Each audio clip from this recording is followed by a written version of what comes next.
जैसे कि पिछली क्लासेस में हमने बात करी थी डेवलपमेंट क्या है, ग्रोथ क्या है, उनके बीच के डिफरेंसेस की, प्रिंसिपल सिद्धांत क्या है विकास के, उसके अलावा हमने प्रकार जो टाइप्स हैं डेवलपमेंट के उनके बारे में भी बात करी थी, और कौन से एज ग्रुप में क्या क्या कैरेक्टरिस्टिक्स होती हैं, क्या क्या फीचर्स होते हैं, हमने उस बारे में भी बात करी थी। आज हम उन्हीं से रिलेटेड बहुत ही इंपॉर्टेंट क्वेश्चंस जो आपके प्रीवियस ईयर पेपर्स में भी आ गए हैं और इम्पॉर्टेंट भी है एग्जाम पर्सपेक्टिव से, आज हम उनके बारे में डिस्कशन करेंगे। तो क्वेश्चंस को डिस्कस करते करते हम इसके बारे में भी जो प्रिंसिपल्स, जो टॉपिक्स उससे रिलेटेड होगा वो भी डिस्कस करेंगे आपकी बेटर अंडरस्टैंडिंग के लिए। तो चलिए शुरुआत करते हैं हमारे पहले क्वेश्चन से। जो पहला क्वेश्चन है वो क्या कह रहा है, आइए पढ़ते हैं। फर्स्ट क्वेश्चन कह रहा है Which one of the following is best suited for emotional development? यानी संवेगात्मक विकास के लिए सर्वाधिक उपयुक्त कौन सा है इनमें से बच्चों के लिए, हम वो वाला आंसर ढूंढेंगे। No involvement of the teachers as it is the task of the parents. अध्यापकों की कोई भी सहभागिता नहीं क्योंकि ये माता पिता का कार्य है, पहला ऑप्शन।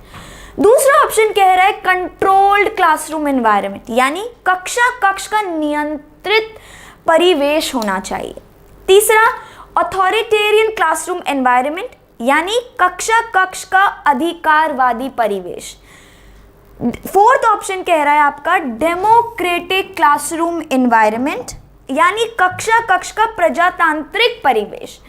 अब इसमें से क्या सही है हम उसके बारे में बात करेंगे और वो क्यों ऑप्शन सही है उसके बारे में बात करेंगे। साथ ही साथ में आप कमेंट्स बॉक्स में इन सब के आंसर बताते जाइएगा ताकि हम लोग देखते रहें, ठीक है। Which one of the following is best suited, emotional development of children के लिए सबसे ज्यादा कौन सा है। नो इन्वॉल्वमेंट ऑफ टीचर्स का आपको पता है बहुत ही मेजर रोल होता है, तो ये ऑप्शन तो है ही नहीं।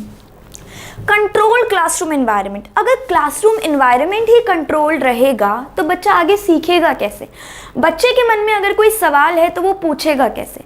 तो ये तो बिल्कुल भी नहीं हो सकता कि कंट्रोल्ड क्लासरूम एनवायरनमेंट। अथॉरिटेरियन यानी अधिकारवादी परिवेश, यानी अथॉरिटेरियन क्लासरूम, अगर ऐसा एनवायरनमेंट रहेगा कि सिर्फ टीचर की अथॉरिटी है, बच्चा कुछ बोल भी नहीं सकता या बच्चे के मन में कोई सवाल है तो वो पूछ भी नहीं सकता, तो उस वाली जो क्लासरूम एनवायरनमेंट है वो भी बच्चे के इमोशनल डेवलपमेंट के लिए सेफ नहीं है। क्योंकि अगर बच्चा कोई इमोशन फील कर रहा है, उसकी तबीयत ठीक नहीं है या कोई और बात है, तो वो भी ऐसा एनवायरनमेंट भी क्लासरूम के लिए ठीक नहीं है जहाँ पे सिर्फ अथॉरिटी फिगर की बात सुन रही है, दूसरे का जो पर्सपेक्टिव है वो काउंट नहीं हो रहा। डेमोक्रेटिक क्लासरूम एनवायरनमेंट यानी प्रजातांत्रिक परिवेश, ये है इसका राइट आंसर। क्यों? क्योंकि डेमोक्रेसी में क्या है, दोनों को बोलने का हक है, बच्चा भी अपने सवाल रख सकता है, टीचर भी उन सवालों का जवाब दे सकती है और टीचर भी सवाल पूछ सकती है और बच्चा भी जवाब दे सकता है। So it's like two way communication होगा। कैसा कम्युनिकेशन होगा? टू वे कम्युनिकेशन होगा, यानी एक सुन भी रहा है एक बोल रहा है। तो ये वाला इमोशनल डेवलपमेंट ऑफ चिल्ड्रन के लिए सबसे बेस्ट है, ठीक है, जहां पे दोनों की सुनी जा रही है, बच्चे की भी सुनी जा रही है और टीचर की भी सुनी जा रही है। तो वो वाला जो टू वे कम्युनिकेशन है वो सबसे बेस्ट कहलाएगा, ठीक है। नेक्स्ट क्वेश्चन की तरफ हम चलेंगे, उससे पहले कक्ष का प्रजातांत्रिक परिवेश इसका सही आंसर होगा, ठीक है। आगे चलते हैं, देखते हैं नेक्स्ट क्वेश्चन क्या है। इस क्वेश्चन में किसी को कोई दिक्कत? ठीक है।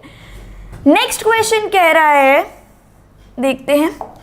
नेक्स्ट क्वेश्चन बोल रहा है which of the following statements is most appropriate, यानी किशोरों के संदर्भ में निम्नलिखित में से कौन सा कथन सर्वाधिक उचित है, सबसे ज्यादा अप्रोप्रिएट है, किसके रेफरेंस में? एडोलेसेंस के रेफरेंस में।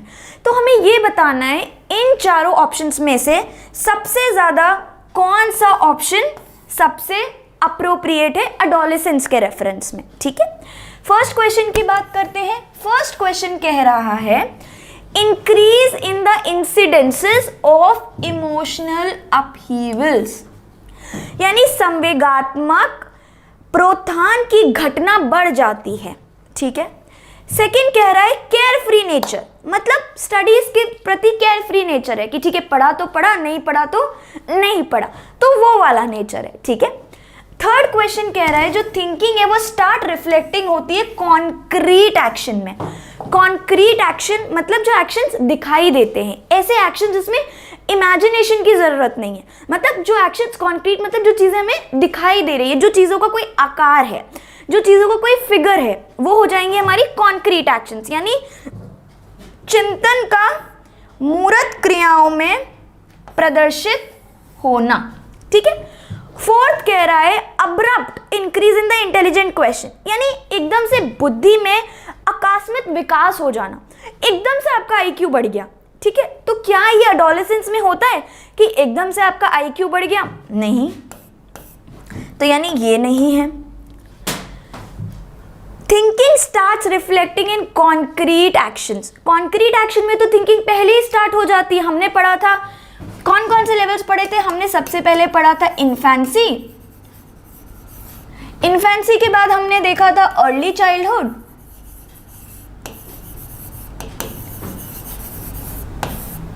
अर्ली चाइल्डहुड के बाद देखा था हमने लेटर चाइल्डहुड। तो जो है लेटर चाइल्डहुड में ही हमने देख लिया था कि कॉन्क्रीट एक्शंस आपका स्टार्ट हो जाता है। ठीक है, यानी आप कॉन्क्रीट टर्म्स में सोचने लगते हैं, तो वो वाली चीज एडोलेसेंस में तो नहीं होगी, तो मतलब thinking starts reflecting in concrete actions भी नहीं है। Carefree nature towards studies. अब इस टाइम पे तो बच्चे सबसे ज़्यादा अपने करियर के बारे में सोचते हैं, they want to be something, सबसे ज़्यादा डे ड्रीमिंग होती है। जब हमने कैरेक्टरिस्टिक्स की बात करी थी तो हमने बात करी थी कि बच्चे डे ड्रीमिंग करते हैं, अपने करियर के बारे में सोचते हैं, तो केयरफ्री नेचर टुवर्ड्स स्टडीज तो इसमें नहीं है। Increase in the incidence of emotional upheavals, यानी संवेगात्मक प्रोत्थान की घटना बढ़ जाती। यस, ये है इसका राइट आंसर। कैसे? अब आपने देखा था एडोलेसेंस में बहुत सारे बायोलॉजिकल, केमिकल और फिजिकल चेंजेस होते हैं बॉडी में, प्लस साइकोलॉजिकल और फिजियोलॉजिकल चेंजेस भी होते हैं। अब इसमें क्या होता है, जब एंडोक्राइन ग्लैंड से हार्मोन्स रिलीज हो रहे हैं तो हार्मोनल इन्फ्लुएंस भी इस एज में बहुत ज़्यादा होता है, और उस हार्मोनल इन्फ्लुएंस, हार्मोनल की चेंजेस की वजह से इमोशनल अपहीवल्स भी बहुत ज़्यादा होते हैं। इमोशंस का बहुत बड़ा मेजर रोल होता है इस वाली एज में, यानी एडोलेसेंस एज में। तो वो क्या हो गया, संवेगात्मक प्रोत्थान की घटना बढ़ जाती है कौन सी एज में? एडोलेसेंस में। तो आपको ये क्वेश्चन आए तो आपको increase in the incidence of emotional upheavals इसका आंसर होगा। ठीक है, चलिए नेक्स्ट क्वेश्चन पे चलते हैं। नेक्स्ट क्वेश्चन क्या कह रहा है वो देख लेते हैं। नेक्स्ट क्वेश्चन है which one of these is a principle of child development. इनमें से कौन सा प्रिंसिपल है चाइल्ड डेवलपमेंट? अब आपको ये बात का बहुत ध्यान रखना है, कई बार क्वेश्चन में होता है which one of these is not a principle, तो आपको इस चीज का बहुत ध्यान रखना है कि नॉट है या नहीं क्वेश्चन में। कोई जल्दबाजी मत कीजिएगा क्वेश्चन अटेम्प्ट करने में, क्योंकि नॉट से अगर आपने आंसर कर दिया तो वो आंसर गलत हो जाएगा। तो आपको ये ध्यान रखना है कि क्वेश्चन में नॉट पूछा है या सिर्फ ये पूछा है कि इनमें से कौन सा बाल विकास का एक सिद्धांत है या सिद्धांत नहीं है। तो इन दो चीज़ों का आपको बहुत ही खास करके ख्याल रखना है क्वेश्चन अटेम्प्ट करते हुए। पहला क्वेश्चन, जब हम तीसरा क्वेश्चन बात करें उसमें है पहला option, development occurs due to interaction between maturation and experience, यानी विकास परिपक्वन तथा अनुभव के बीच की वजह से घटित होता है। अब मैच्योरेशन और एक्सपीरियंस दोनों बहुत इंपॉर्टेंट है। ठीक है भाई, experience is the sole determinant of development. ठीक है, यानी अनुभव विकास का एकमात्र निर्धारक है। ठीक है, तीसरा ऑप्शन कह रहा है development is determined by reinforcement and punishment, विकास प्रबलन तथा दंड के द्वारा सुनिश्चित किया जाता है। फोर्थ ऑप्शन कह रहा है development can accurately predict the pace of each individual child, विकास प्रत्येक बच्चे की गति का सही ढंग से अनुमान लगा सकता है। ये तो बिल्कुल भी नहीं है। जो डेवलपमेंट है, जो विकास है, वो प्रिडिक्ट कर सकता है बट एकदम एक्यूरेटली प्रिडिक्ट नहीं कर सकता। कभी भी विकास एकदम सही ढंग से प्रिडिक्ट नहीं कर सकता। ठीक है, तो मतलब ये ऑप्शन तो आपका नहीं है। ठीक है, अब नेक्स्ट ऑप्शन की तरफ चलते हैं, determined by reinforcement and punishment, यानी प्रबलन तथा दंड के द्वारा निश्चित किया जाता है, ये तो बिल्कुल भी सही बात नहीं है। ठीक है, ये तो बिल्कुल भी सही बात नहीं है। अब ज़रूरी नहीं है कि सिर्फ डेवलपमेंट रीएनफोर्समेंट और पनिशमेंट के द्वारा ही हो, बिल्कुल भी नहीं। तो यानी ये ऑप्शन भी नहीं है। Experience is the sole determinant of development, यानी सिर्फ एक्सपीरियंस ही है जो एकमात्र निर्धारक है, ऐसा तो नहीं है। हमने तो बहुत सारे फैक्टर्स पढ़े थे जो डेवलपमेंट को इन्फ्लुएंस या अफेक्ट करते, प्रभावित करते हैं, लेकिन तो इसमें क्या होगा, फर्स्ट ऑप्शन पढ़ते हैं। फर्स्ट ऑप्शन कह रहा है development occurs due to interaction between maturation and experience. सही बात है, हमने बात करी थी मैच्योरेशन की, जिसमें हमने पढ़ा था ग्रोथ कहाँ पे आके स्टॉप होती है, जब एक इंडिविजुअल में मैच्योरिटी आ जाती है। और मैच्योरिटी के बारे में हमने क्या पढ़ा था, मैच्योरिटी क्या है, मैच्योरिटी किसी भी इंडिविजुअल की एक कैपेसिटी है कि वो कोई भी एनवायरनमेंट सिचुएशन अगर उनके सामने आ रही है तो सही तरीके से उसको हैंडल कर पाए, ठीक है, अप्रोप्रिएट वे में उस पर रिस्पॉन्ड कर पाए, वो कहलाती है हमारी मैच्योरिटी। तो डेवलपमेंट इंटरैक्शन है, यानी मैच्योरिटी और जो किसी इंडिविजुअल का एक्सपीरियंस है, उन दोनों का अफेक्ट पड़ता है किस पे, डेवलपमेंट पे। बिल्कुल सही बात है, क्योंकि एक्सपीरियंस जो हमारा पर्सनल है, जो हमको किसी भी सिचुएशन से हो रहा है, और उससे जो हमारी लर्निंग हुई है, उससे जो हमने सीख पाई है, यानी मैच्योरिटी और एक्सपीरियंस दोनों का इंटरैक्शन है जो डेवलपमेंट को इन्फ्लुएंस करता है। यानी इसका ऑप्शन क्या होगा, development occurs due to interaction between maturation and experience. ठीक है, तो ये इसका एक सिद्धांत हो गया। ठीक है, आगे चलते हैं नेक्स्ट क्वेश्चन पे। नेक्स्ट क्वेश्चन क्या कह रहा है वो देख लेते हैं। नेक्स्ट क्वेश्चन है which one out of the following, यानी इनमें से कौन सा information about the roles and behaviours which are acceptable in the group, acceptable in the group during early childhood period. निम्नलिखित में से कौन प्रारंभिक बाल्यावस्था अवधि के दौरान उन भूमिकाओं एवं व्यवहारों के बारे में जानकारी प्रदान करते हैं, बहुत इंपॉर्टेंट क्वेश्चन, जो एक समूह में एक्सेप्टेड है। ठीक है, वो देख लेते हैं। ऐसे कौन से आपका करेक्ट आंसर होगा जो आपको अर्ली चाइल्डहुड पीरियड के टाइम पे बहुत ही जो रोल्स और बिहेवियर्स एक्सेप्टेड हैं उनके बारे में जानकारी देते हैं। यानी अर्ली चाइल्डहुड, यानी आपका पीरियड हो गया 3 to 6 ईयर्स के अराउंड। अर्ली चाइल्डहुड हमने इन्फेंसी की बात करी थी जो कि 0 to 2 ईयर्स में होती है। फिर उसके बाद हमने अर्ली चाइल्डहुड की बात करी थी जो कि 3 to 6 या 7 ईयर्स में होती है। 7 या 6 ईयर्स to 11 हमने पढ़ा था लेटर चाइल्डहुड स्टार्ट हो जाता है, और फिर 12 to 18 हमारा स्टार्ट हो जाता है अडोलेसेंस। तो इसमें अर्ली चाइल्डहुड पीरियड पूछा है। अर्ली चाइल्डहुड पीरियड कौन सा हुआ हमारा, ये वाला कौन सा हुआ, 3 to 6, 7 ईयर्स वाला हुआ। कौन सा पीरियड हुआ, 3 to 6, 7, यानी 3 to 6 ईयर्स वाला जो पीरियड हुआ अर्ली चाइल्डहुड का, उसमें कौन से ऐसे लोग हैं जो रोल्स और बिहेवियर जो कि एक्सेप्टेड हैं वो बताते हैं। देख लेते हैं। सिबलिंग्स एंड टीचर्स, क्या सिबलिंग्स एंड टीचर्स उसका आंसर है? ठीक है, सिबलिंग्स एंड टीचर्स मतलब भाई बहन एवं अध्यापक। ठीक है, फिर पेरेंट्स एंड सिबलिंग्स यानी माता पिता और भाई बहन दोनों। पियर्स एंड पेरेंट्स यानी दोस्त आपके जो साथ में रहते हैं और माता पिता।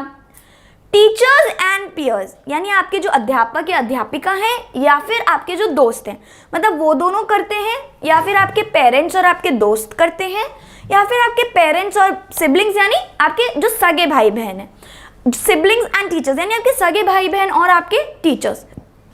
तो इनमें से टीचर्स और पियर्स, टीचर्स बिल्कुल हमें अप्रोप्रिएट रोल बताती है क्या एक्सेप्टेड है और क्या नहीं, ठीक है, लेकिन क्या दोस्त उस एज में यानी अर्ली चाइल्डहुड में यानी 3 से 6 साल की उम्र में क्या पियर्स सही गाइड कर पाएंगे, यानी दोस्त बता पाएंगे कि क्या सही अप्रोप्रिएट बिहेवियर है और क्या नहीं?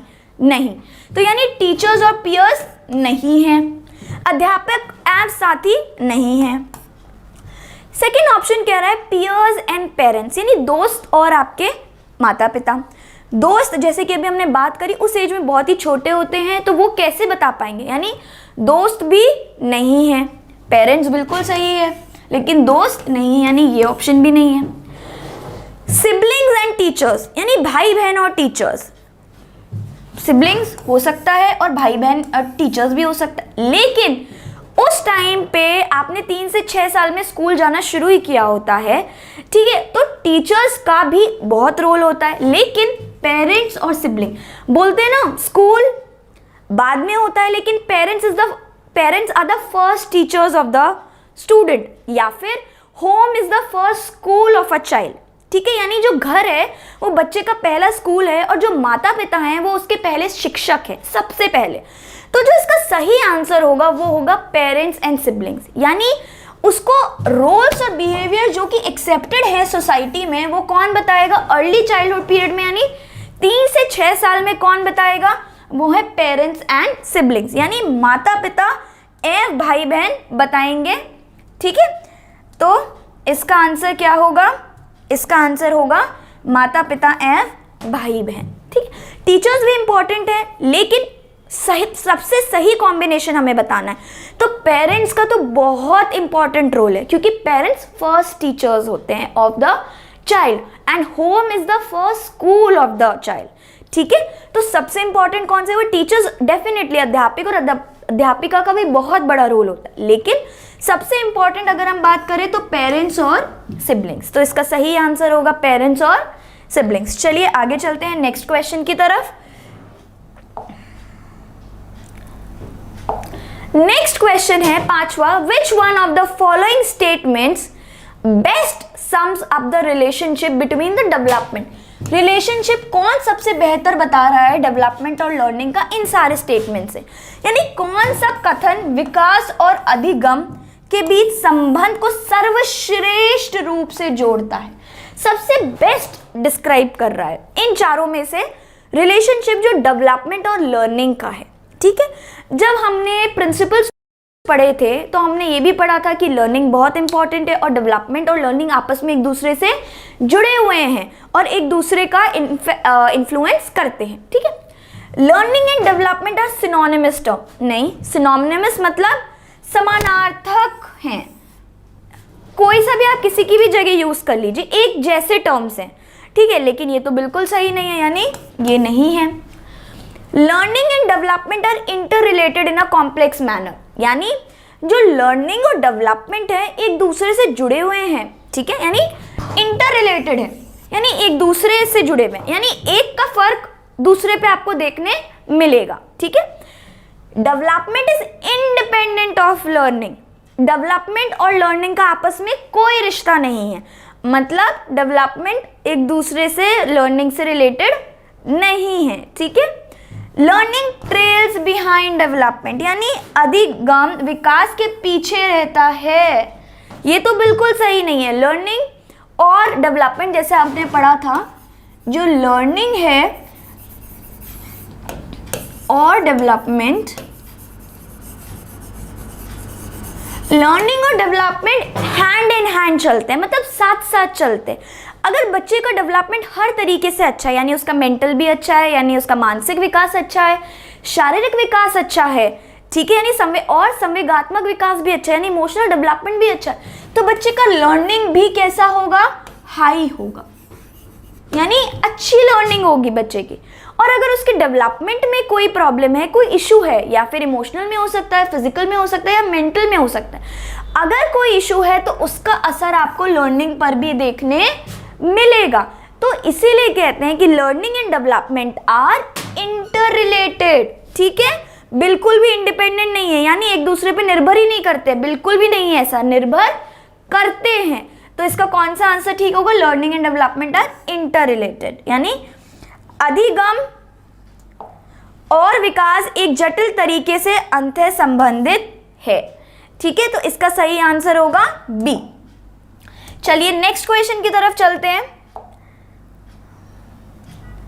नेक्स्ट क्वेश्चन है which one of the following statements about development, अभी हमको विकास के बारे में इनमें से कौन सा कथन सही है, अगर यहीं पे इनकरेक्ट जुड़ जाता तो आपको देखना है, जल्दबाजी मत कीजिएगा एग्जाम के टाइम पे, क्योंकि क्वेश्चन एक एक क्वेश्चन बहुत इंपॉर्टेंट है, ठीक है।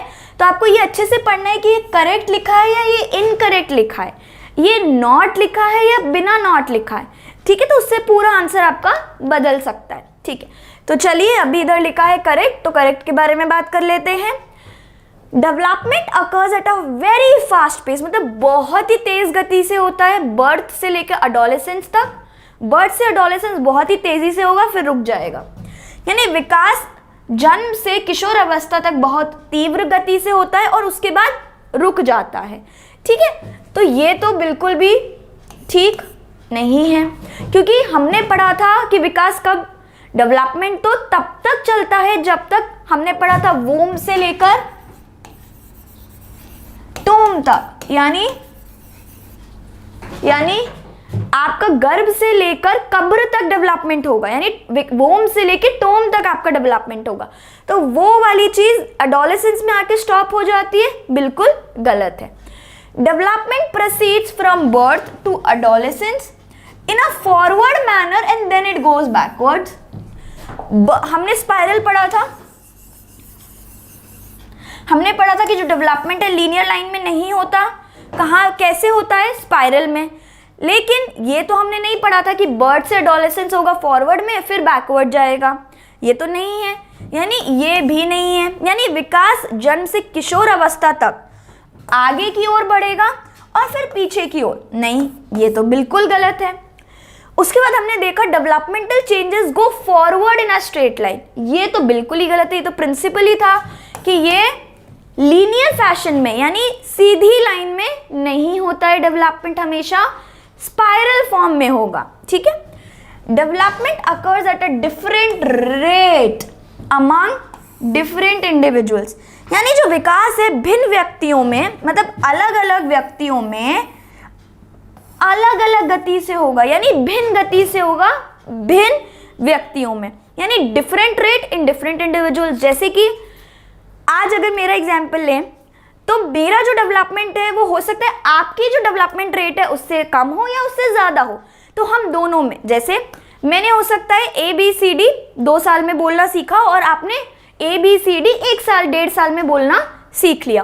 तो ये जो फर्क है कि आपका डेवलपमेंट थोड़ा जल्दी हुआ, मेरा डेवलपमेंट थोड़ा बाद हुआ, तो ये जो डिफरेंस है ये हमारा इंडिविजुअल डिफरेंस है, ये हमारा व्यक्तिगत डिफरेंस है, ठीक है। तो ये वाला जो डिफरेंस हो जाएगा ये बिल्कुल सही है, यानी डेवलपमेंट अकर्स हर इंडिविजुअल में अलग अलग स्पीड से, सीक्वेंस एक ही होगा। हमने ये भी देखा था कि ये भी एक प्रिंसिपल है, कि प्रिंसिपल की बात करते हैं कि कौन सा प्रिंसिपल था। हमने 2 प्रिंसिपल पढ़े थे, पहला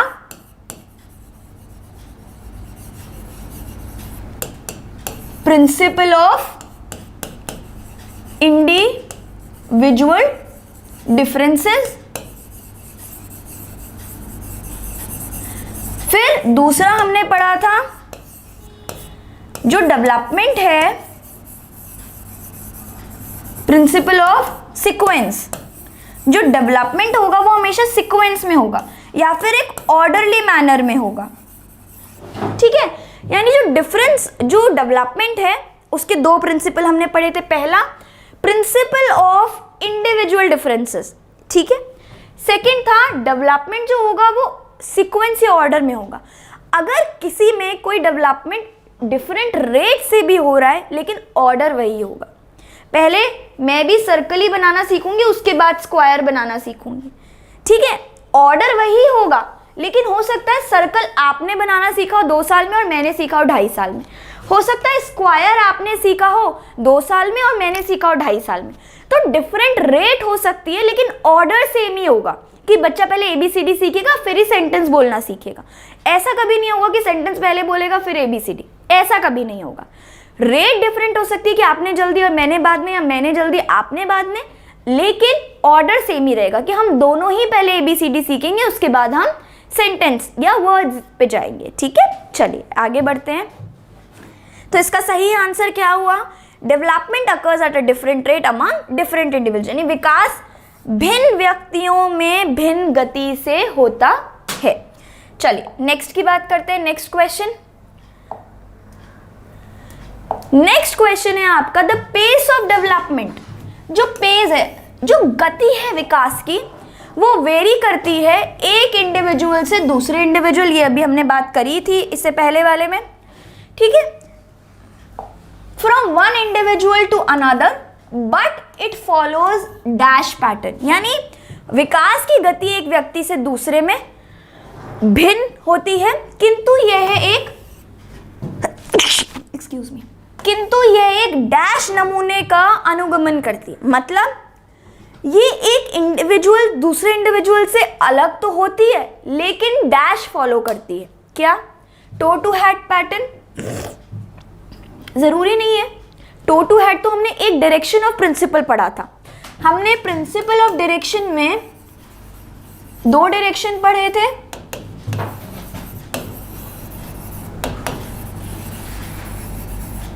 दो डायरेक्शन हमने पढ़े थे। पहला पढ़ा था सिफेलोकॉर्डल और दूसरा पढ़ा था प्रॉक्सिमोडिस्टल, ठीक है। तो इसमें टो टू हेड जरूरी नहीं है, एडी से छोटी तक अ हैफिज़ार्ड मैनर यानी अव्यवस्थित तरीके से डेवलपमेंट होगा। अनप्रिडिक्टेबल यानी हम प्रिडिक्ट नहीं कर पाएंगे उस तरीके से पैटर्न होता है। अ सिक्वेंशियल एंड ऑर्डरली यानी क्रमबद्ध और व्यवस्थित तरीके से डेवलपमेंट होगा। तो क्या है इनमें से? इनमें से होगा it follows a sequential and an orderly manner, यानी क्रमबद्ध और व्यवस्थित तरीके से फॉलो होगा पैटर्न। अलग अलग रेट से होगा लेकिन एक सिक्वेंशियल और एक ऑर्डरली तरीके से होगा। यही हमने पहली स्लाइड में बात करी थी, ठीक है। तो इसका आंसर होगा सिक्वेंशियल एंड ऑर्डरली, यानी क्रमबद्ध और व्यवस्थित तरीके से ये चलेगा। नेक्स्ट क्वेश्चन पे चलते हैं। नेक्स्ट क्वेश्चन है which one of the following statements about, किसके बारे में? सिद्धांतों के बारे में, यानी प्रिंसिपल्स के बारे में। किसके प्रिंसिपल्स? विकास या फिर डेवलपमेंट के प्रिंसिपल्स के बारे में इनकरेक्ट है। इनकरेक्ट लिखा है यहाँ पे, यानी कौन सा कथन गलत है, ठीक है। सिद्धांतों के बारे में, विकास के सिद्धांतों के बारे में कौन सा गलत है? Development depends on maturation and learning, सही है। डेवलपमेंट आपकी मैच्योरेशन और लर्निंग पे भी डिपेंड करता है, ठीक है। विकास परिपक्वन और अधिगम पर आधारित होता है, सही बात है, यानी ये गलत आंसर इसका नहीं है। Development takes place due to a constant interaction between heredity and environment. ये वाला प्रिंसिपल भी हमने एक पढ़ा था कि डेवलपमेंट क्या है? प्रोडक्ट है किसका?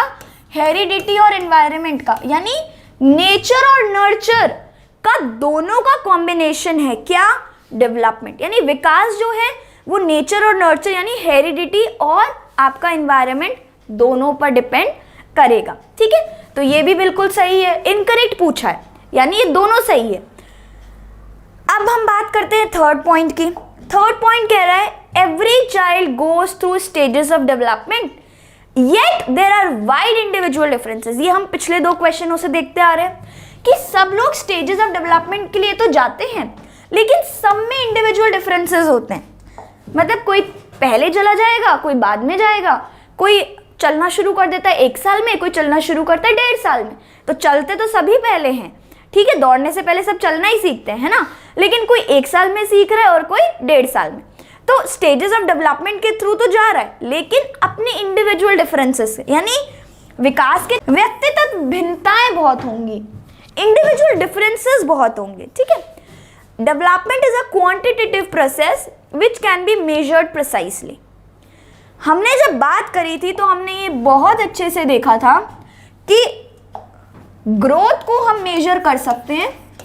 ये हमने जब डिफरेंसेस देखे थे तो हमने बात करी थी, ठीक है। तो इसका मतलब है ग्रोथ, हमने जब बात करी थी तो हमने बोला था ग्रोथ को हम मेजर कर सकते हैं। लेकिन यहाँ पे क्या पूछा? यहाँ पे पूछा डेवलपमेंट, यानी विकास के बारे में बात हो रही है, वृद्धि के बारे में नहीं।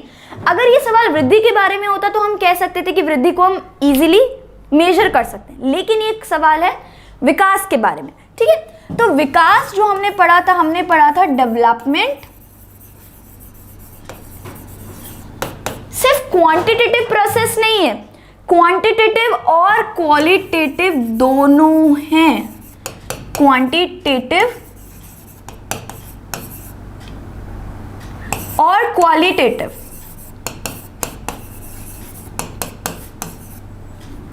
ठीक है, मतलब क्वालिटेटिव भी है और क्वांटिटेटिव भी है, जबकि जो ग्रोथ है वो सिर्फ क्वांटिटेटिव है। तो अगर ये सवाल ग्रोथ के बारे में होता तो ये सही होता, लेकिन ये सवाल है विकास के बारे में, यानी डेवलपमेंट के बारे में। तो क्या है, क्वांटिटेटिव और क्वालिटेटिव दोनों इसके सवाल का आंसर है, यानी डेवलपमेंट जो है वो क्वांटिटेटिव और क्वालिटेटिव दोनों होता है। ठीक है, तो यानी ये वाला ऑप्शन इनकरेक्ट है, यानी ये वाला ऑप्शन गलत है। तो इसका आंसर क्या हुआ, डी। ठीक है, कोई दिक्कत, आगे चले, नेक्स्ट सवाल पे चलते हैं। नेक्स्ट आपका जो क्वेश्चन है वो है सिफेलोकॉर्डल प्रिंसिपल के बारे में। सिफेलोकॉर्डल प्रिंसिपल हम डिस्कस करेंगे, पहले सवाल देख लेते हैं।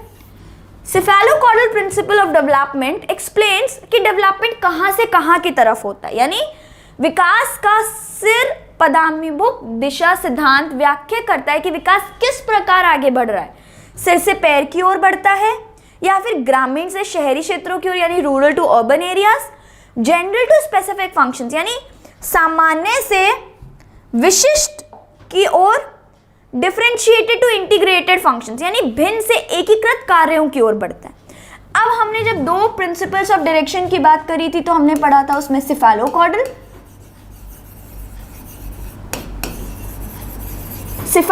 में हमने देखा था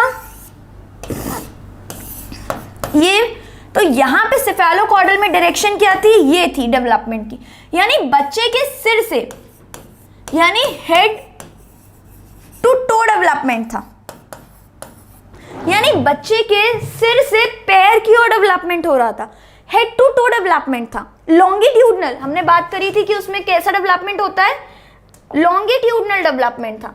कैसा डेवलपमेंट था, लॉन्गिट्यूडनल डेवलपमेंट था। ठीक है, तो कैसा डेवलपमेंट था, लॉन्गिट्यूडनल डेवलपमेंट था, सर से पैर की ओर था। ठीक है, यानी हेड टू टो डेवलपमेंट था। ठीक है, तो इसमें क्या क्या ऑप्शन दिए हुए एक बार हम ये देख लेते हैं।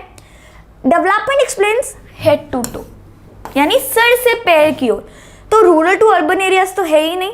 जनरल टू स्पेसिफिक फंक्शन अलग प्रिंसिपल था, तो वो भी नहीं है। भिन्न से एकीकृत कार्यों की ओर, डिफरेंशिएटेड टू इंटीग्रेटेड, ये भी नहीं।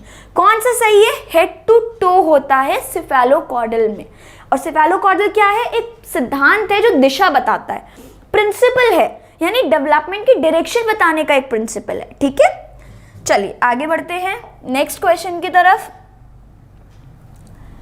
नेक्स्ट क्वेश्चन कह रहा है which one of the following is correct about development, यानी इनमें से कौन सा सही है विकास के बारे में, यानी कौन सा विकास के लिए निम्नलिखित में से कौन सा उचित है। देख लेते हैं। Development begins and ends at birth, बिल्कुल गलत है। विकास जन्म के साथ प्रारंभ होता है और समाप्त होता है, बिल्कुल नहीं, गलत। Social cultural context plays an important role, सामाजिक और सांस्कृतिक संदर्भ विकास में एक महत्वपूर्ण भूमिका निभाते हैं। सही है। कैसे, हमने जब फैक्टर्स पढ़े थे अफेक्टिंग डेवलपमेंट, तो हमने पढ़े थे इंटरनल और एक्सटर्नल फैक्टर्स, यानी आंतरिक और बाहरी पहलू पढ़े थे जो फैक्टर्स को, जो डेवलपमेंट को अफेक्ट कर रहे हैं। तो उसमें हमने ये भी देखा था कि सोशल और कल्चरल का भी बहुत एक बड़ा रोल था, यानी सामाजिक और सांस्कृतिक दोनों का एक बहुत बड़ा रोल था। ठीक है, तो यानी सोशल कल्चरल कॉन्टेक्स्ट इसका सही आंसर है। डेवलपमेंट इज यूनिडायमेंशनल, ये भी गलत है, क्योंकि डेवलपमेंट एक मल्टी डायमेंशनल है। यूनिडायमेंशनल मतलब एक ही डायमेंशन में हो रहा है, और मल्टी डायमेंशनल मतलब फिजिकल भी हो रहा है आपका, यानी शारीरिक भी हो रहा है, मेंटल यानी मानसिक भी हो रहा है, इसके अलावा आपका इमोशनल हो रहा है, मेंटल हो रहा है, और भी बहुत सारे, यानी कॉग्निटिव भी हो रहा है, सोशल भी हो रहा है। तो यानी मल्टी डायमेंशनल है, बहुत सारे डायमेंशंस में हो रहा है, तो ये भी गलत है। डेवलपमेंट इज डिस्क्रीट, यानी विकास पृथक होता है, ये भी गलत है। ठीक है, तो कौन सा सही है, ये वाला। यानी सामाजिक और सांस्कृतिक, सोशल और cultural roles play a very important role. ठीक है, तो ये वाला आपका ऑप्शन सही है। चलिए नेक्स्ट क्वेश्चन की तरफ बढ़ते हैं। नेक्स्ट क्वेश्चन आपका कह रहा है प्ले हैज यानी खेल कूद significant role in development of young children. खेल कूद का छोटे बच्चों के विकास में बहुत बड़ा रोल है, बहुत बड़ा है, हम सब जानते हैं, हमने पढ़ा था। किसके अलावा, इस एक चीज के अलावा, इन चारों में से इस एक ऑप्शन के अलावा बाकी सब रोल प्ले का दिखा रहे हैं। यानी डैश के अलावा निम्नलिखित कारणों से खेल युवा बच्चों के विकास में एक महत्वपूर्ण भूमिका निभाता है। यानी इनमें से एक ऐसा है जो महत्वपूर्ण भूमिका नहीं निभाता है, बाकी सारे महत्वपूर्ण भूमिका निभा रहे हैं। तो देखते हैं वो कौन है। इट स्टिमुलेट्स देयर सेंसेस, यानी उनकी इंद्रियों को उत्तेजित करता है। डेफिनेटली जब हम कोई भी बाहर खेलने कूदने जाते हैं तो हमारी जो सेंसेस है उनकी रिसेप्टिविटी बढ़ती है, हम चारों तरफ देखते भी हैं, सुनते भी हैं, महसूस भी करते हैं, तो हमारे सेंसेस को स्टिमुलेट करता है, यानी ये बिल्कुल सही है। ठीक है, it is just a pleasant way to spend time, यानी ये केवल समय बिताने का एक सुखद तरीका है कि ठीक है टाइम पास करना है, टाइम वेस्ट करना है तो चलो चल खेल कूद लेते हैं। नहीं, they acquire new skills and learn when to use them. वो सीखते हैं, एक कौशल हासिल करते हैं और फिर उसका कैसे उपयोग किया जाए वो देखते हैं। तो ये भी बिल्कुल सही है कि वो खेल के द्वारा कोऑपरेट करना सीख रहे हैं, पेशेंस सीख रहे हैं, पहले आपकी बारी फिर मेरी बारी, ये सीख रहे हैं, टर्न टेकिंग सीख रहे हैं, तो बहुत सारी चीज़ें सीख रहे हैं और उसको फिर अपनी बाकी ज़िंदगी में भी उपयोग करते हैं। वे अपने शरीर पर निपुणता प्राप्त करते हैं, दे gain mastery over their body. Definitely उन्हें पता चलता है कि मैं ऐसे भागूंगा तो मैं तेज़ भाग रहा हूँ, या मैं पैदल चल रहा हूँ, या मैं क्या, मतलब अपनी बॉडी का बैलेंस और कोऑर्डिनेशन करना वो जान जाते हैं। ठीक है, तो इसमें से कौन सा नहीं है, ये वाला। इसका आंसर क्या होगा, नॉट एक्सेप्ट, इन सब में से अलावा, यानी it is just a pleasant way. तो बाकी सब तो बहुत इंपॉर्टेंट रोल प्ले कर रहे हैं प्ले में, खेल कूद में, बस एक यही है जो नहीं कर रहा है, यानी यह केवल समय बिताने का एक सुखद तरीका है। तो ये क्या हुआ इसका सही आंसर। चलिए नेक्स्ट क्वेश्चन की तरफ बढ़ते हैं। नेक्स्ट क्वेश्चन क्या कह रहा है वो देख लेते हैं, आइए। चलिए, match the following principles of development with their correct descriptions. अब यहाँ पर आपको प्रिंसिपल दिया है और यहाँ पे उनका डिस्क्रिप्शन दिया है, तो आपको सही मैच करना है। ठीक है, पहला है प्रॉक्सिमो डिस्टल ट्रेंड। ठीक है, प्रॉक्सिमो डिस्टल ट्रेंड क्या है वो देख लेते हैं। प्रॉक्सिमो डिस्टल ट्रेंड कह रहा है, क्या कह रहा है देख लेते हैं। 4 ऑप्शन है, 4 है, सिफेलोकॉर्डल, इंटर इंडिविजुअल और इंट्रा इंडिविजुअल, 4 प्रिंसिपल्स हैं। Description, different children develop at different rate, सही है। हेड टू टो सीक्वेंस, बिल्कुल सही है। In a single child difference rate of development can vary from one domain, मतलब जरूरी नहीं है कि जितना शारीरिक विकास हो रहा है उतना ही मानसिक विकास भी हो, उतनी ही तेजी से हो सकता है। शारीरिक विकास तेजी से हो रहा हो और जो मानसिक है वो थोड़ा धीमी गति से हो रहा हो, तो ये हो सकता है एक व्यक्ति में। ठीक है, from the centre of body to outwards, सारे ऑप्शन है। ठीक है, एक बार हिंदी देख लेते हैं। निम्नलिखित विकास के सिद्धांतों का उनके सही वर्णन से मिलन कीजिए। ठीक है, सिद्धांत कह रहा है समीप दुराभिमुख दिशा, सिर पद्मिमुख दिशा। ठीक है, विभिन्न बच्चे भिन्न भिन्न दर से पढ़ते हैं, सर से पैर का क्रम, शरीर के केंद्र से बाहर की ओर। किसी अकेले बच्चे में विकास की दर विकास की एक क्षेत्र की अपेक्षा दूसरों से भिन्न हो सकती है, या फिर सरल से जटिल की ओर वृद्धि। ठीक है, चलिए अब इसके सही ऑप्शन देखते हैं। सही ऑप्शन में प्रॉक्सिमो डिस्टल ट्रेंड क्या कह रहा है, फ्रॉम द सेंटर, यानी ये आपका हो गया ए। ठीक है, सिफेलोकॉर्डल, यानी हमने जब 2 दिशाएं पढ़ी थी तो हमने पढ़ा था जो सिफेलोकॉर्डल है वो हेड टू टो है, सर से पैर की ओर। जो प्रॉक्सिमो डिस्टल है वो भी हमने देखा था कि वो कहाँ जा रहा है, सेंटर से, यानी दिल और स्पाइनल कॉर्ड की ओर जा रहा है, बाहर की ओर, यानी हमारे हाथ की ओर। ठीक है, यानी हमने देखा था कि वो ऐसे बाहर जा रहा है। ठीक है, यानी हार्ट और स्पाइनल कॉर्ड से बाहर की ओर जा रहा है। ठीक है, फिर आता है इंटर इंडिविजुअल। ठीक है, इंटर इंडिविजुअल क्या कह रहा है वो देख लेते हैं। इंटर इंडिविजुअल है यानी different children develop at different, यानी आपस में बच्चों में। इंट्रा इंडिविजुअल यानी खुद के अंदर, यानी एक इंडिविजुअल के अंदर। तो in a single child difference rate of development can vary from one domain of development to the other, यानी ये हो जाएगा आपका सेफेलोकॉर्डल, यानी ये आपका बी हो जाएगा। ठीक है, एक बार हम इसको मैच कर लेते हैं, ये बी हो गया। इंटर इंडिविजुअल यानी डिफरेंट चिल्ड्रन, ये हो गया। इंट्रा इंडिविजुअल यानी ये। तो इसका कौन सा आंसर सही है? ए का फोर्थ यानी ये सही है। ठीक है, तो मतलब बी का सेकेंड यानी ये सही है, सी का यानी फर्स्ट और डी का यानी थर्ड। तो इसमें आप डी पे ऑप्शन पे टिक करेंगे। ठीक है, इंटर इंडिविजुअल मतलब अलग अलग इंडिविजुअल्स, इंट्रा मतलब खुद के अंदर यानी एक इंडिविजुअल के अंदर। ठीक है, तो इंटर और इंट्रा में कंफ्यूज मत होइएगा। नेक्स्ट क्वेश्चन पे चलते हैं। नेक्स्ट क्वेश्चन आपका कह रहा है there are individual variations in the rate of motor development yet the sequence of motor development is from, वही हमने बात करी थी कि वेरिएशन हो सकता है रेट ऑफ डेवलपमेंट में, यानी विकास की दर में इंडिविजुअल डिफरेंसेस हो सकते हैं, लेकिन जो सीक्वेंस है मोटर डेवलपमेंट का वो कहां से कहां होगा देख लेते हैं। विकास का क्रम कहां से कहां की तरफ होगा। अब हमने पहले पढ़ा था फिजिकल डेवलपमेंट, क्या पढ़ा था? फिजिकल। ठीक है, फिजिकल में हमने पढ़ा था आता है मोटर डेवलपमेंट। ठीक है, मोटर में हमने पढ़े थे दो तरीके के, कौन कौन से? मोटर में हमने पढ़ा था ग्रॉस मोटर और फाइन मोटर। ठीक है, और जब हमने ग्रॉस मोटर और फाइन मोटर पढ़ा था तो हमने ये भी पढ़ा था कि जो ग्रॉस मोटर है वो क्या होता है? Usage of large muscles in our body, जितनी भी हमारी बड़ी मांसपेशियां हैं उनका इस्तेमाल, वो आएगा हमारा ग्रॉस मोटर में। फाइन मोटर में हमने पढ़ा था हमारे हाथ में जितनी भी छोटी मसल्स हैं जो भी फाइन वर्क करने में काम आती हैं वो होगी हमारी फाइन मोटर स्किल्स। ठीक है, जैसे हमने ग्रॉस मोटर का एग्जाम्पल देखा था कूदना, चलना, बैठना। ठीक है, और फाइन मोटर के एग्जाम्पल्स हमने देखे थे चित्र बनाना, लिखना, या फिर लॉक को मतलब जैसे लॉक करना, चाबी लगाना, या फिर चार्जर के सॉकेट में आपका चार्जर कनेक्ट करना। तो ये सब किसके एग्जाम्पल हैं? फाइन मोटर के।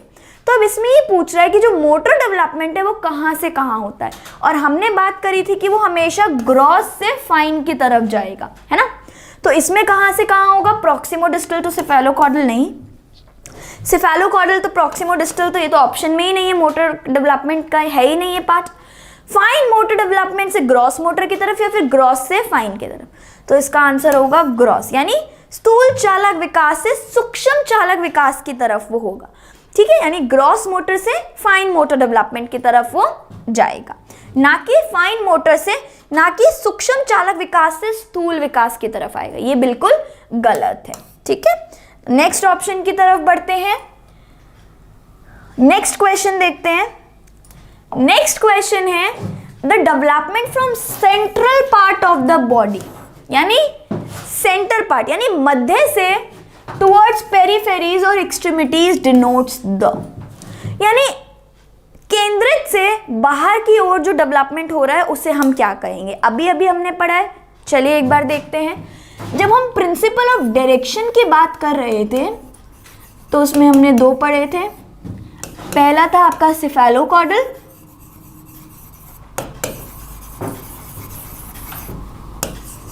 दूसरा हमने बात करी थी किसकी? प्रॉक्सिमोडिस्टल की।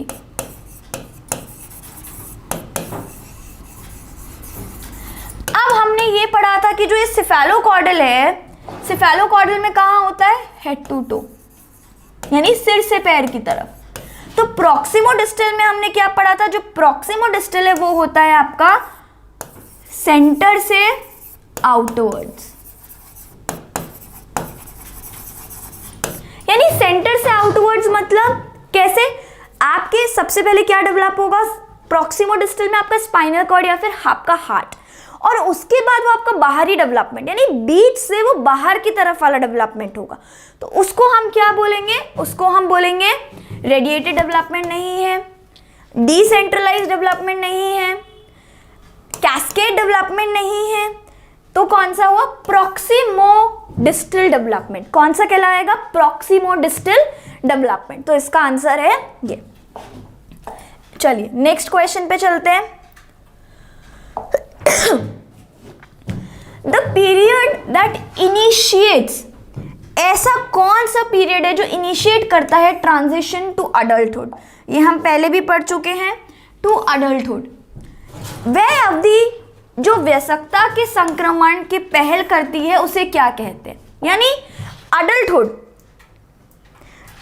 और चाइल्डहुड के बीच का जो ट्रांजिशन फेज है वो कौन कवर करता है।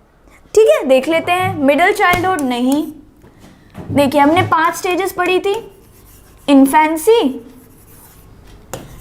चाइल्डहुड को हमने 2 में पढ़ा था, अर्ली चाइल्डहुड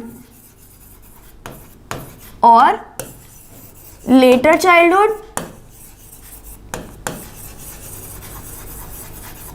उसके बाद में हमने बात करी थी एडोलेसेंस की, उसके बाद हमने बात करी थी अडल्टहुड की।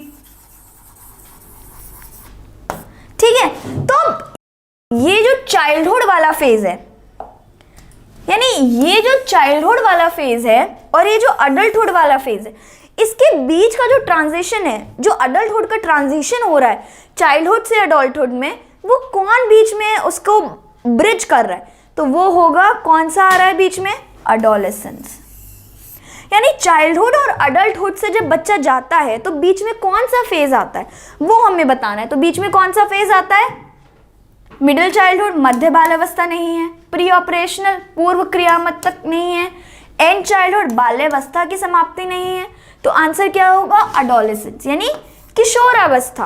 तो कौन सा आंसर होगा, किशोरावस्था। जैसे कि हम यहाँ पे भी देख सकते हैं, लेटर चाइल्डहुड से अडल्टहुड की तरफ बीच में कौन सा आ रहा है, एडोलेसेंस। ठीक है, चलिए नेक्स्ट की तरफ चलते हैं।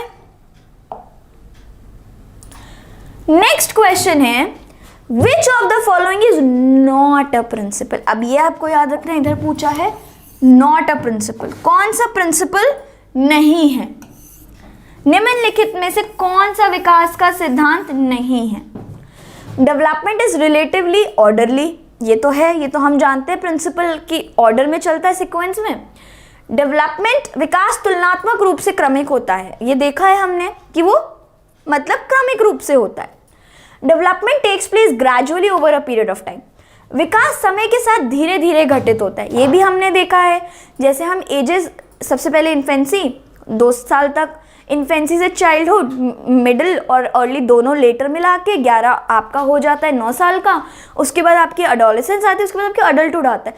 तो हर एक स्टेज इतने इतने सालों की है, तो धीरे धीरे डेवलपमेंट हो रहा है, यानी ये भी एक प्रिंसिपल है। ठीक है, each course and nature of development is determined eight the time of birth itself. कैसे बच्चा उसे एक स्टेज में जाएगा या विकास की सटीक गति एवं प्रकृति जन्म के समय ही निर्धारित हो जाती है। क्या जन्म के ही, बच्चे जन्म पे ही बच्चे डॉक्टर बता देता है कि इतने साल में बोलना सीख जाएगा, इतने साल में ये करना सीख जाएगा, नहीं। तो exact course and nature of development can not be predicted या determine at the time of.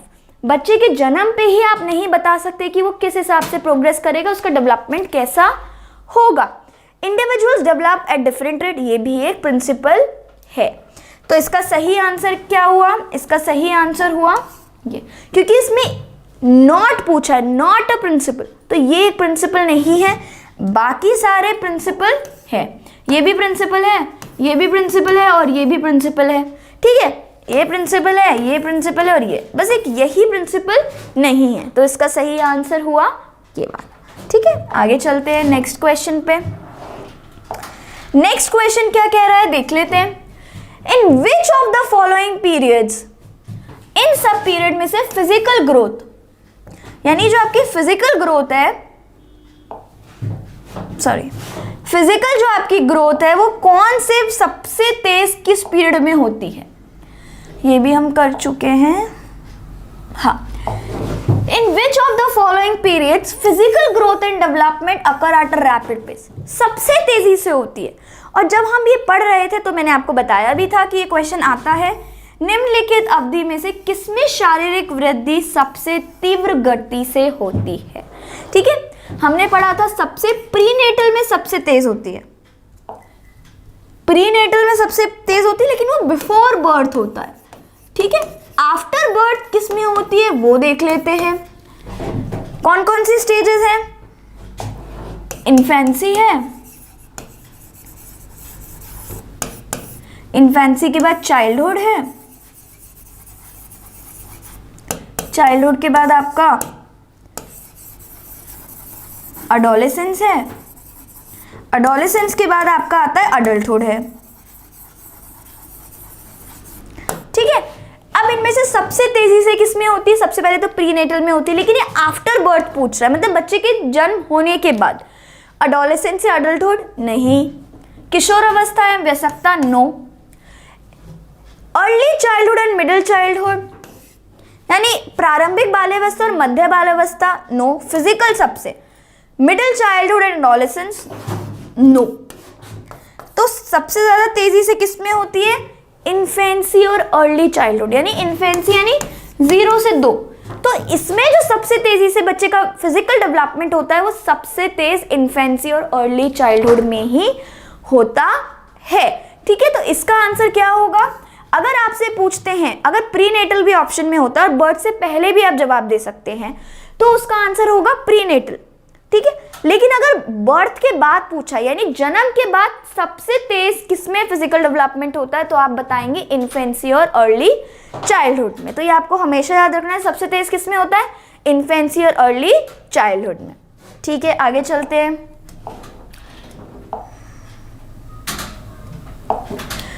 Which of the following statements, कौन से स्टेटमेंट डिनोट करते हैं relationship between development and learning correctly? Development और लर्निंग के बीच में कौन से स्टेटमेंट सबसे अच्छा रिलेशनशिप डिपेंड करते हैं? ऐसा क्वेश्चन हम पहले भी देख चुके हैं। Learning takes place irrespective of development, ये सारे क्वेश्चंस आपके आए हुए हैं। अधिगम विकास का ध्यान किए बिना घटित होता है, बिल्कुल गलत। लर्निंग और डेवलपमेंट मैंने बताया था हैंड इन हैंड चलेंगे, साथ ही में चलते हैं दोनों। Rate of learning far exceeds the rate of development, यानी अधिगम की दर विकास की दर से काफी अधिक होती है, ये भी नहीं है, गलत। Development and learning are interrelated and interdependent, विकास एवं अधिगम अंतः निर्भर होते हैं, बिल्कुल सही है। कौन सा ऑप्शन बिल्कुल सही है? ये वाला ऑप्शन आपका बिल्कुल सही है। इसमें क्या हो रहा है? डेवलपमेंट और लर्निंग आपस में क्या होते हैं? इंटर रिलेटेड होते हैं, इंटरकनेक्टेड, दोनों का आपस में फर्क पड़ता है। डेवलपमेंट तभी अच्छे से होगा जब लर्निंग अच्छे से हो पाएगी, और लर्निंग तभी अच्छे से हो पाएगी जब डेवलपमेंट अच्छे से हो पाएगा। ठीक है, तो यानी डेवलपमेंट और learning are interrelated and interdependent. विकास एवं अधिगम संबंधित नहीं है, कोई रिलेशन ही नहीं है, ये तो बिल्कुल ही गलत है। तो कौन सा ऑप्शन सही हुआ? ये वाला। ठीक है, चलिए आगे बढ़ते हैं नेक्स्ट क्वेश्चन की तरफ।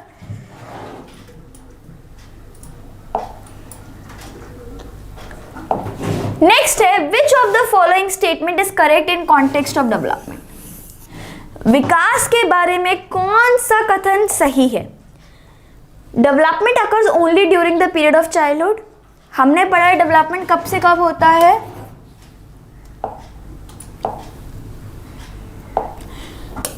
वोम से टोम,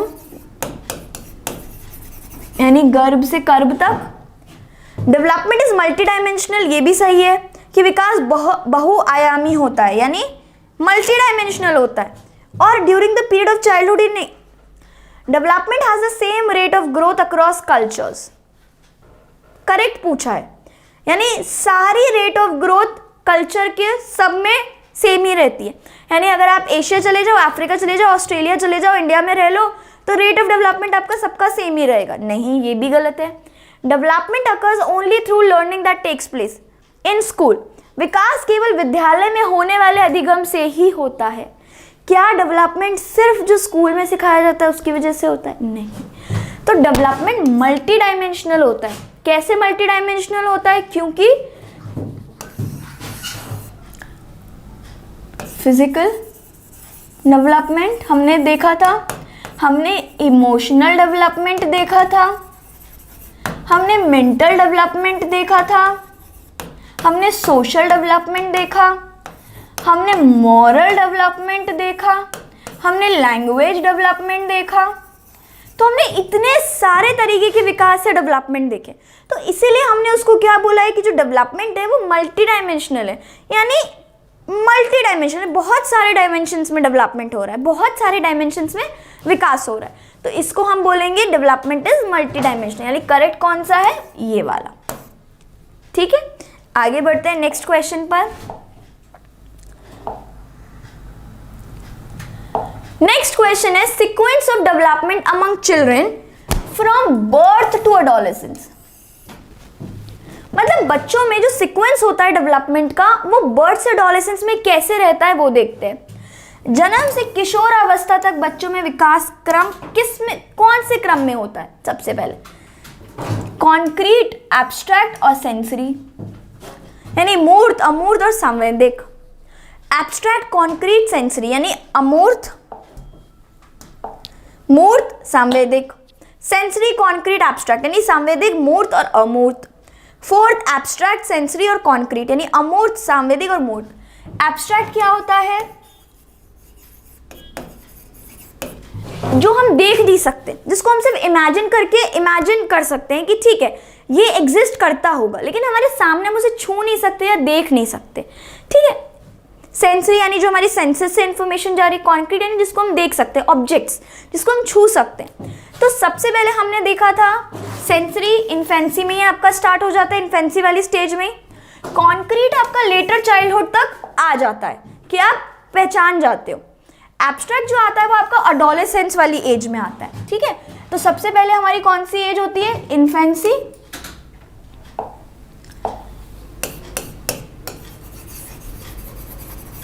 इन्फेंसी के बाद आपका चाइल्डहुड,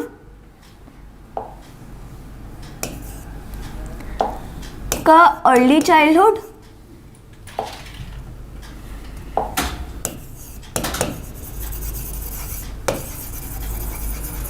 ठीक है। अर्ली चाइल्डहुड के बाद आपका आता है लेटर चाइल्डहुड। लेटर चाइल्डहुड के बाद आता है आपका एडोलेसेंस।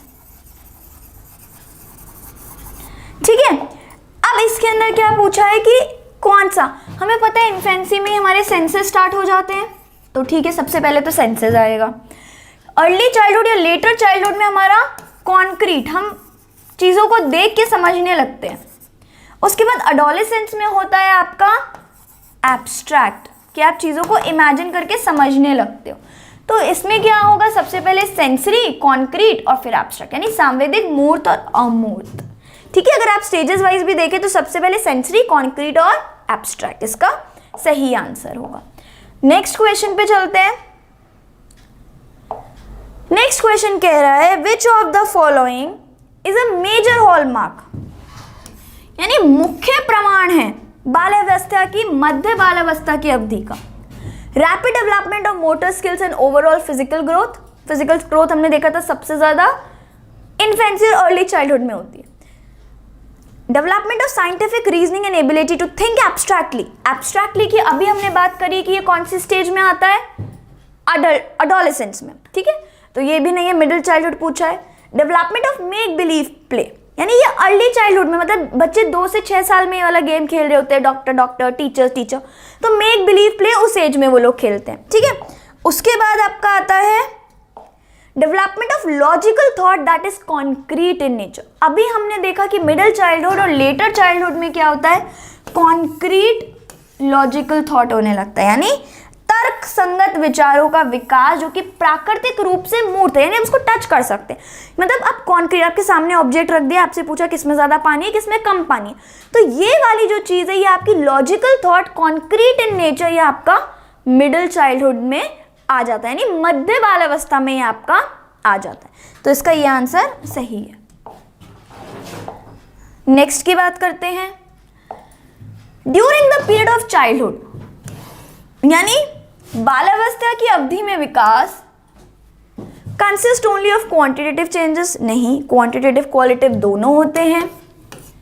सिर्फ परिमाणात्मक परिवर्तन नहीं होते हैं। इज डिसऑर्डरली एंड डिसजॉइंट, बिल्कुल भी नहीं। डेवलपमेंट हमेशा ऑर्डरली सीक्वेंस में चलता है, तो ये भी नहीं है।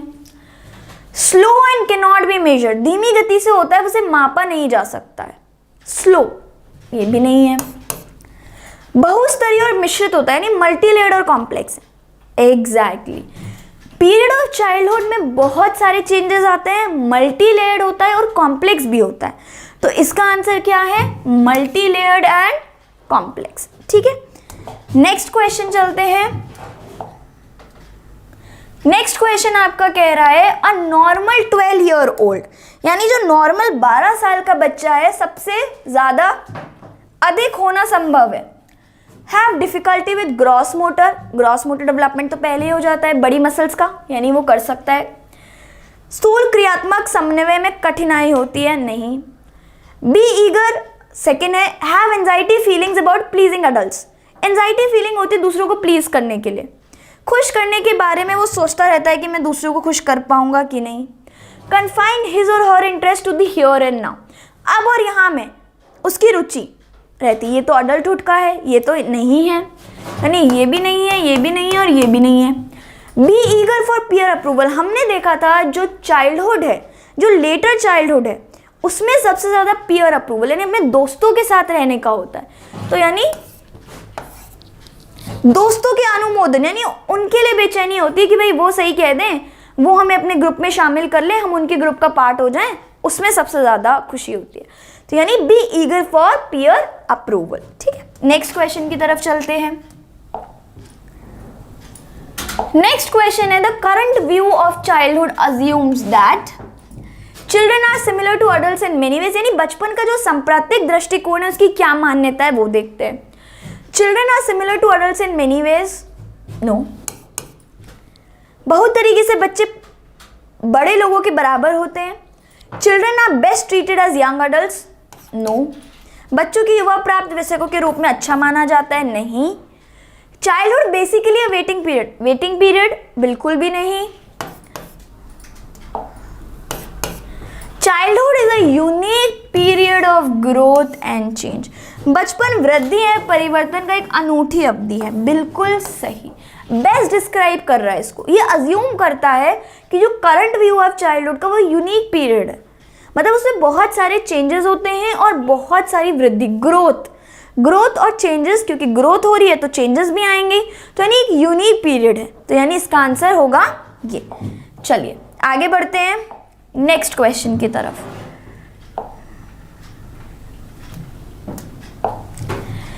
Child development is defined, child development कौन सी फील्ड है? बाल विकास की परिभाषा का अध्ययन क्षेत्र है जो क्या समझाता है? Examines change in human abilities, यानी मानवीय सामर्थ्य में परिवर्तन का परीक्षण करता है, नहीं। Seeks to explain behaviour across life span, नहीं। चाइल्ड डेवलपमेंट की बात कर रहे हैं तो पूरी जिंदगी में कौन कौन से डेवलपमेंट हो रहे हैं उसको कैसे एक्सप्लेन करेगा, नहीं। Compare children to adults to senior citizen, नहीं। बच्चों को वरिष्ठ नागरिकों के साथ तुलना करता है, नहीं। Accounts for the gradual evolution of child's cognitive, social and other capacities, किसी बच्चे की संज्ञानात्मक, सामाजिक तथा दूसरे सामर्थ्यों का क्रमिक विकास के लिए उत्तरदायी होगा, बिल्कुल सही बात है। यानी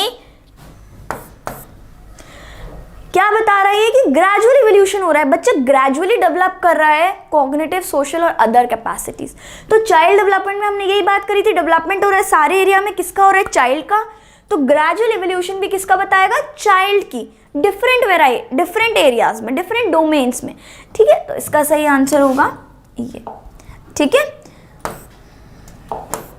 तो चलिए ये क्वेश्चंस हमने बात कर लिए।